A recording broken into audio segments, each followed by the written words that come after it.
ദൈവത്തിൻ്റെ ജ്ഞാനത്തിൽ ലോകം ലൗകിക വിജ്ഞാനത്താൽ അവിടുത്തെ അറിഞ്ഞില്ല.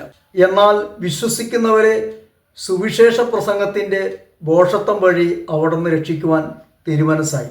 1 കൊരിന്തോസ് 1:21 യേശുവിനെ അറിയാത്തവർക്ക് സുവിശേഷ പ്രസംഗം ഭോഷത്വമാണ്, വിഡ്ഢിത്തമാണ്, ആന മണ്ടത്തരമാണ്. ഒരു ബുദ്ധിജീവിയോ നിരീശ്വരവാദിയോ യുക്തിവാദിയോ സുവിശേഷം കേൾക്കുമ്പോൾ അവൻ തൻ്റെ ബുദ്ധി കൊണ്ട് ചിന്തിക്കുന്നു, അവൻ്റെ അറിവ് കൊണ്ട് അവൻ ചിന്തിക്കുന്നു. ഭോഷന്മാരാകട്ടെ എല്ലാം വിശ്വസിക്കുന്നു. അതുകൊണ്ടാണ് വചന ഇപ്രകാരം പറയുന്നത്: വിജ്ഞാനികളെ ലജ്ജിപ്പിക്കുവാൻ ദൈവം ഭോഷന്മാരായവരെ തിരഞ്ഞെടുത്തു, ശക്തമായവരെ ലജ്ജിപ്പിക്കുവാൻ ദൈവം അശക്തമായവരെയും തിരഞ്ഞെടുത്തു. 1 കൊരിന്തോസ് 1:27. സുവിശേഷം നമ്മളെ ശക്തിപ്പെടുത്തും.